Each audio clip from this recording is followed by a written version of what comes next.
All right. And the last one in our top 3 hardest conversations to have with our aging loved ones, it's talking about the really hard stuff, health and end of life wishes.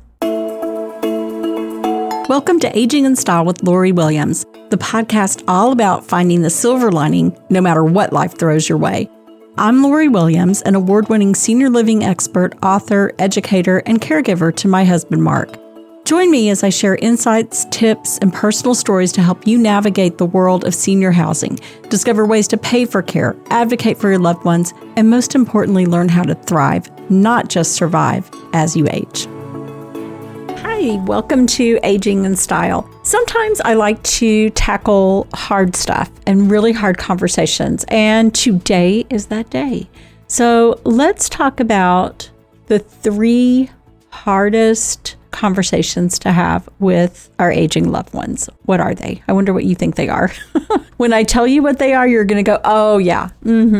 So number 1 would be the keys conversation. That's talking about driving, and it's time to take the keys away because mom or dad, you should not be driving, right? That is such a hard conversation to have, and many people just don't even want to go there, and they know that mom or dad are having difficulties, but they just don't want to have that conversation, and we have to. So let's talk about why it is so hard, because driving equals freedom, independence, control. It's their identity, especially when it comes to men. It's like really difficult to have this conversation. Fear of losing their independence or just becoming a burden. I mean, just think about it. If you suddenly weren't able to just run down to the grocery, pick something up, or get a coffee at Starbucks on your own, and you were relying on other people, that would probably make you not so happy either. Pride and defensiveness when someone questions their abilities. Nobody likes that. Nobody wants to have that conversation and be told, hey, Dad, I don't think you're a great driver. Maybe that's the case, but there are tips that I can give you that can maybe make that conversation go a little smoother and not turn into something really unpleasant. So here's a couple of tips for having that giving up the keys conversation. Don't start with, you can't drive anymore. No, they don't want to hear that. They don't want you, the child, telling them that. So start with something a little gentler, like, I'm really worried about your safety and others on the road. Maybe ride along to see if your concerns are valid and to kind of get examples like, we just blew through 3 stop signs, something like that. Or, you're kind of off the road part of the time. The car has lots of dings and we can't explain what happened here. So those would be some good concerns that would be valid that you could bring up. You always hear this and anytime in arguments. Use I statements instead of accusations. So, I am worried, or I think this, not, you are a terrible driver. Don't do that. And then maybe offer like a trial period without driving and put together some alternatives, whether it's I'll be available to drive you on these days, or maybe your grandson can take you here, or maybe you have a caregiver that is available to drive places. Just have some alternatives. Maybe Uber's an option. There's some older people who do great with Ubering. And then this is kind of my favorite. I like to bring this one in, is just the neutral authority, like a doctor. The doctor says, so let the doctor be the bad guy. To say, hey, you know what, your vision is not what it was. There's macular degeneration. I just don't think it's safe for you to drive anymore. So put it on someone else so that you stay the good guy and they're the bad guy. All right, number 2 of hard conversations, the hardest. We're naming the top 3. So 1, the keys conversation, taking the keys away. Number 2, staying home sweet home or not. Let's talk about moving to senior living. Why this is hard.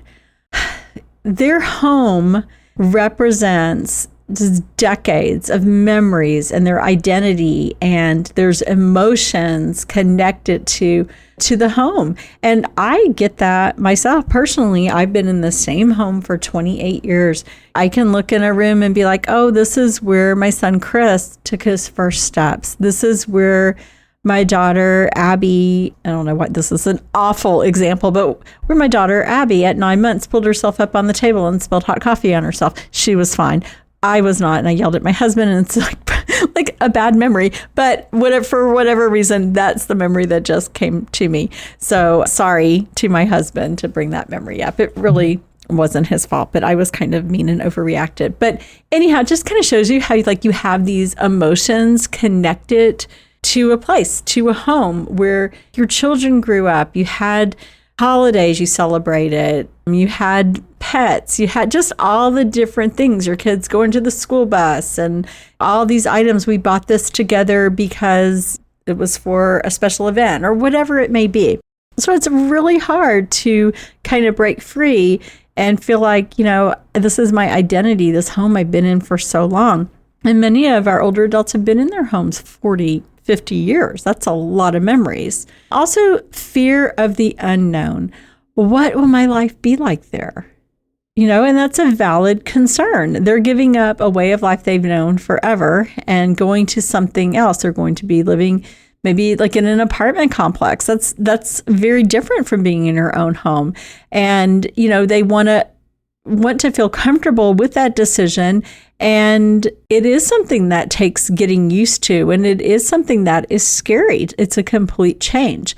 And there's also concerns about the cost of senior living, losing their privacy, or my personal favorite, you're putting me in a home. And even though that is not at all your intention, or you don't want them to feel that way, and never in a million years are you thinking, I'm putting my mom in a home, you're just trying to do what is best for them, and that they're safe, that they have options to be social, to have meals, transportation, all of those things that as we get older, many people need that help. Not everyone, but many do. So some tips to make this easier. Let's frame it as let's plan ahead before there's a crisis forcing us to move and have to leave the home. Okay, so let's talk about some tips to make this an easier conversation to talk about transitioning to senior living. So let's frame it maybe as, planning ahead before a crisis forces a move. And that's so important because a lot of times it gives you the opportunity to show them that it's not what they're fearing. So you can kind of get rid of that whole fear factor of senior living. It gets them to kind of think and visualize, okay, I could see living here. I could see doing this. They're seeing other people who are, their age. They may run into someone they already know. And then, they're getting kind of that feedback of what it's like. And then also some senior living communities have waiting lists. So you want to be aware of that and say, okay, Mom, you really like this one? We might want to go ahead and get on the waiting list. And yes, you're saying you're a year or 2 years out. That's fine. But we know we like this place. Let's get on the wait list. And we can just say no if we're not ready when an apartment comes available. I think that's really a smart thing to do. My mother and her husband just ran into the same issue. So we were able to get my stepfather into memory care, but my mom is waiting to get an assisted living apartment. We don't know when it's going to happen, and she's probably going to have to go with something smaller than what she actually wants. So I think it's really important, and that's, kind of sharing a personal experience here to kind of drive home why that's important. Tour the communities together and just do it kind of casually. Do it like maybe fun events. A lot of these communities have happy hours. They have ice cream socials. They have different things going on. And so maybe say, hey, my mom really enjoys talks about gardening. Maybe they have a master gardener coming to do a talk. And that would be a good event to take your mom to. So just kind of be creative. And, maybe you've already seen the community and your mom hasn't yet, and she's really not wanting to go. You can just kind of work that out with the sales director there that, here's what's going on. But Mom really enjoys happy hours and Elvis. And if they have an Elvis impersonator coming, invite us, and you go, and there she gets to experience it in a fun kind of way. Highlight benefits that they care about. So no yard work. You don't have to feel unsafe. Maybe you feel safer in the senior community.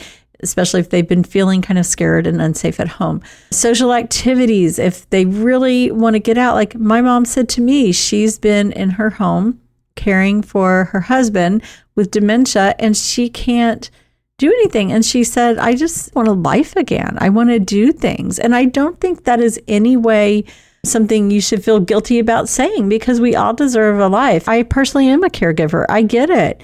And we can't just put things on hold and not have fun ourselves and just sit home all the time. I get it. So socialization may be something really important to your mom. Share positive stories about peers who've made a move. Maybe you can say, oh, my friend Julie, her mom moved over to this community, and she's going out doing things. They're going to go out to eat all the time. They go and play pickleball or whatever it is.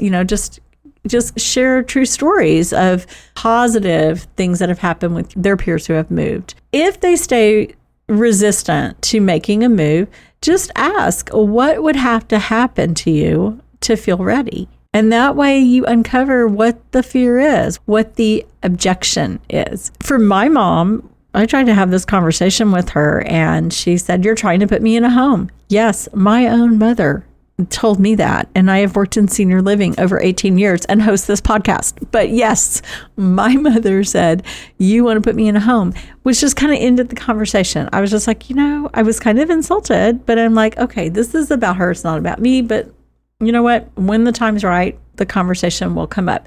For my mom, what had to happen, and she did not express this to me, but I can tell you what had to happen was her husband had to get so advanced with dementia that she could not care for him. And she was so stressed out, even with caregivers in the home. It just wasn't enough. It was too much on her at 85 years old. Of course, it'd be too much on anyone. So try to uncover what the reason is. Why don't they want to move? All right. And the last one in our top 3 hardest conversations to have with our aging loved ones, it's talking about the really hard stuff, health and end of life wishes.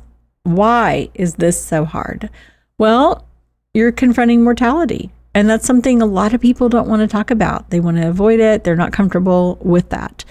They fear upsetting family members or sparking disagreements. Maybe some families don't want to talk about what their plan is. If they have a will, who's getting what. They don't want this kid to be mad that this one's getting this, or whatever it may be. There's, having worked in senior living as long as I have, I can tell you there are so many different types of family dynamics. So if you think your family is weird, they probably aren't. I can tell you there's probably some really, really weirder people out there. But that is, that's a reason people don't want to talk about it. And then this one sounds crazy, but I swear I've had this come up before. They worry that if talking about end of their life and end of life wishes, those types of things, they're going to make it happen sooner. Fear is just a funny thing. It doesn't make sense to some of us, but people have different fears and there's reasons for it. There's things that may have happened in their childhood, in their lives, just maybe how they're wired. But, there's just our fears. So let's talk about some tips to make this conversation easier. Start by sharing your own wishes, and then it can make it more like a mutual conversation. Use a recent story, like something on the news or a friend or, a relative. Use that as kind of a natural, like an opener to the conversation. Keep conversations short and then return to them over time. You don't want to sit down. We are going to have a formal 1-hour conversation with the whole family about your plans for the end of your life. Yeah, no, that's not going to go well at all. I can say myself, simply because, my husband is a stroke survivor, and it made me very keenly aware that everything is on me and what would happen if something happened to me.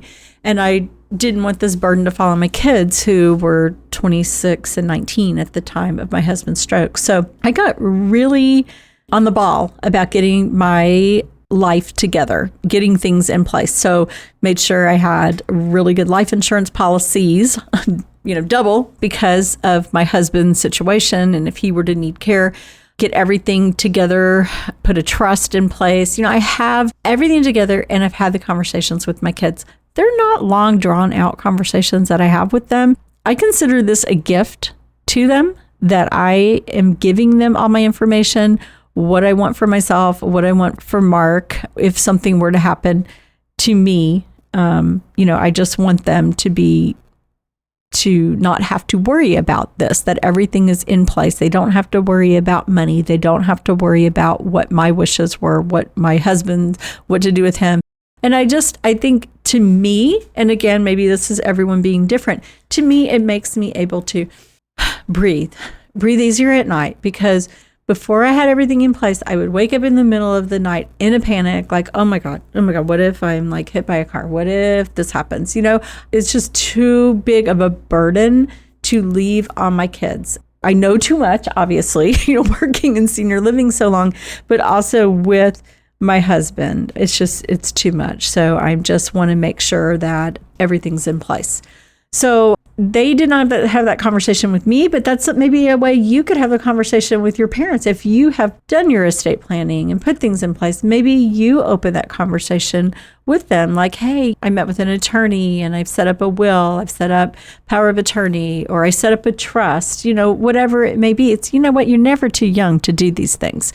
Even if you're 30, if you have kids, you do need to have a will in place. You really do. So I think that's a way to get them talking about it.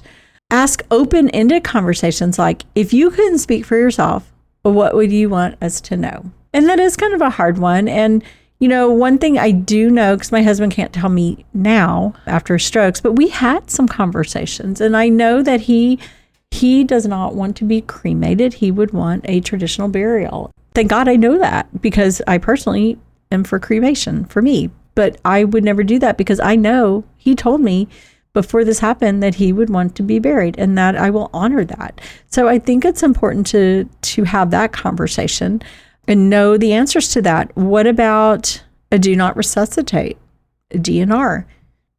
That's a good conversation that you need to have. And that would come into play, like if they are non-responsive, do you want to do everything to resuscitate them and bring them back? There's some people who are like, just let me go with Jesus, and then there's other people that are like, do everything possible to save me. And I think you need to know the answer to that. Everyone needs to know. And then reassure them that this is about giving them control. It's not taking it away. You are just wanting to know, what do you want? Should your health decline? Should you be diagnosed with dementia? You need to know their wishes. How do they want to be laid to eternal rest? Do they want to be buried? Do they want to be cremated and thrown in the ocean, or whatever it may be? So have those conversations. And, like I said, don't make it a big, drawn out, formal process. Just use examples. I'm doing this. What do you think of this? Aunt Mary was cremated. What do you think? Are you for cremation or not? Just get those conversations going.